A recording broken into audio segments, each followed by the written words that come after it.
Ethan had always believed that his destiny was in the kitchen. From a young age, he dreamed of becoming a great chef, and after years of dedication, he secured a prestigious position at a renowned restaurant, working with sophisticated ingredients and refined techniques. He saw gastronomy as a form of art. His ultimate goal? To open his own restaurant and make his name among the best. However, fate had other plans. The restaurant where he worked faced a severe financial crisis and abruptly shut down. With no salary, insufficient savings, and no immediate job opportunities, Ethan found himself lost. He tried to find another job in the industry, but the high cost of starting a new business and the intense competition left him with no way forward. With bills piling up and a young daughter to support, Ethan had to make a difficult decision. He took a job as a food delivery driver, something he had never imagined himself doing. He spent his days transporting meals to customers, often delivering gourmet dishes that he knew he could prepare better himself. The humiliation was silent but heavy. The routine was exhausting, and each delivery felt like a painful reminder of everything he had lost. But something started to catch his attention. Many customers complained about how hard it was to find good homemade food. Simple dishes made with quality ingredients and real care. Without realizing it, the idea began to take root in his mind. What if there was a way to return to the kitchen without needing a high-end restaurant? The first few weeks as a delivery driver were a harsh reality check. Ethan left home early and returned late, riding across the city on his motorcycle with insulated bags full of food. What had once been his passion had now become a cold transaction. He delivered sophisticated meals to customers who had no idea that he had once been on the other side of the kitchen. His income barely covered the basics. The utility bills were always on the verge of being overdue, and his 6-year-old daughter Sophie's school tuition became a constant worry. He knew that if he didn't improve his situation soon, he would have to take her out of private school and find a cheaper alternative. The mere thought of disappointing her haunted him. Deep down, he felt ashamed. His wife, Claire, had always been his biggest supporter, but he avoided talking about how much this was affecting him. When former colleagues reached out to ask how he was doing, he ignored their messages.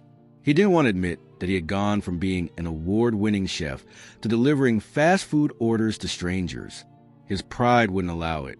The nights were the hardest. After a long day on the road, he would sit at the dinner table and see Claire trying to hide her worry.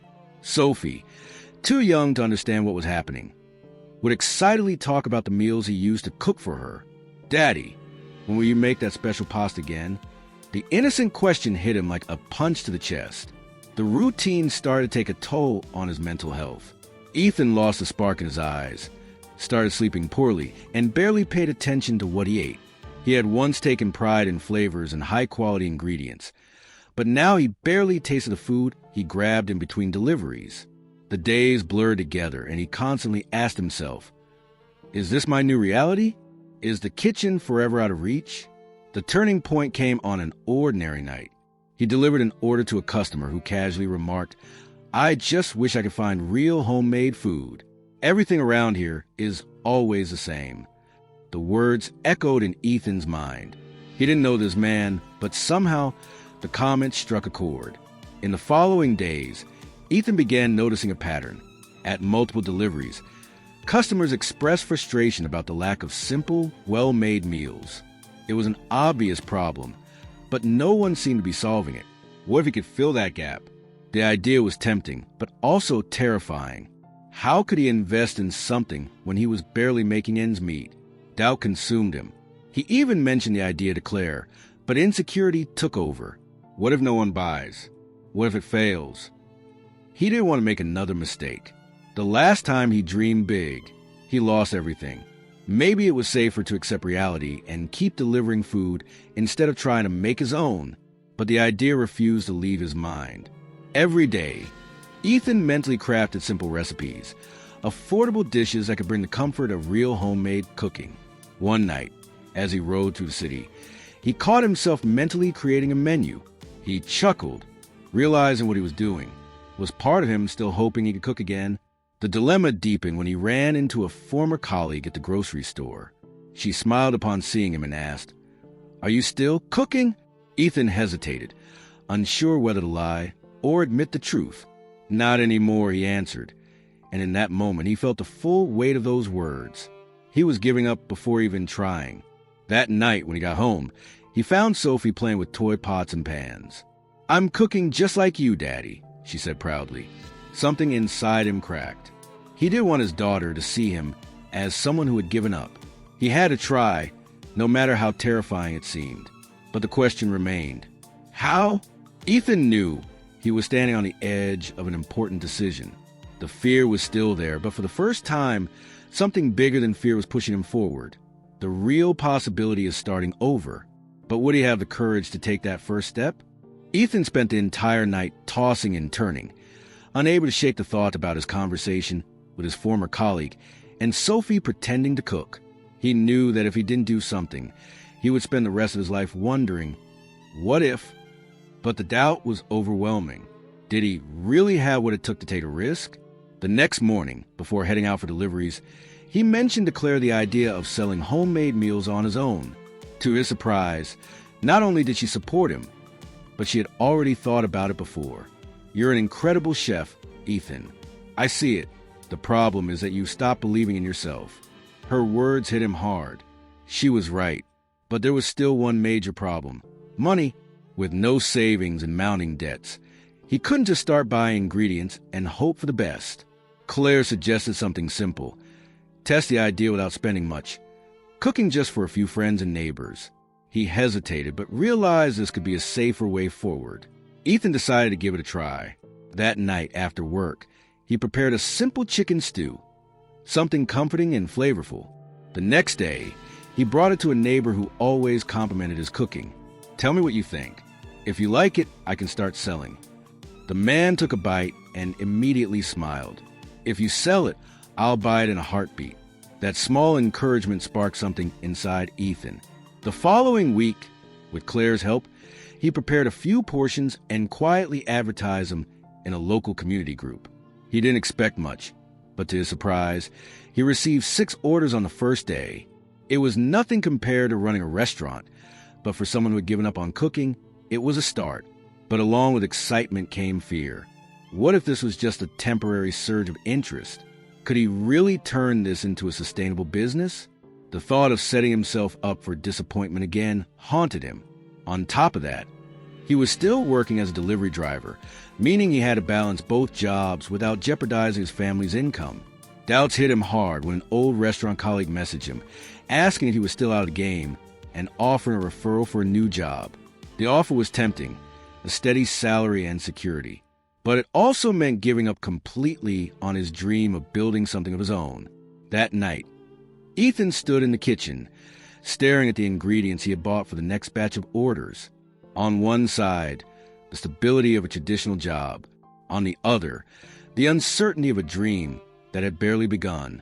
He knew that whichever decision he made would define the next few years of his life. Then Claire walked into the kitchen and placed a plate of food in front of him. "This is your food. This is what you do best.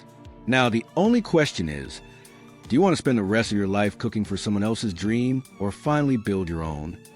Her words shook him to his core. For the first time in a long while, Ethan realized that the choice was entirely in his hands. He was no longer a chef waiting for an opportunity. He could create one himself. But did he have the courage to turn down the offer and bet everything on his own business? His phone rang.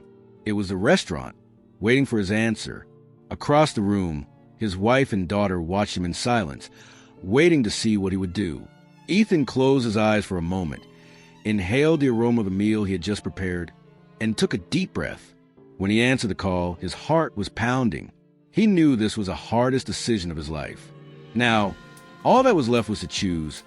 Would he accept the security of what he already knew, or finally take a chance on himself?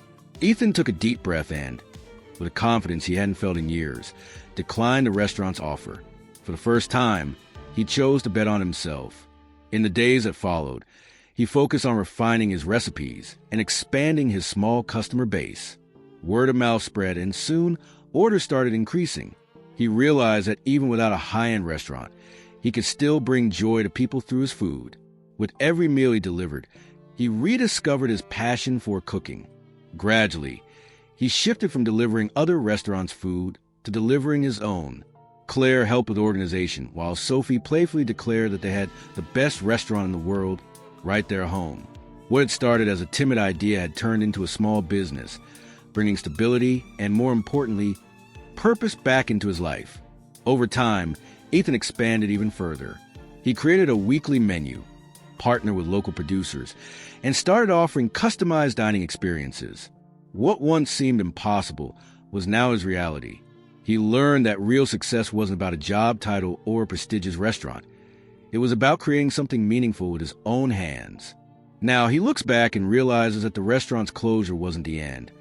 It was a push he needed to finally build something of his own. He didn't just return to cooking.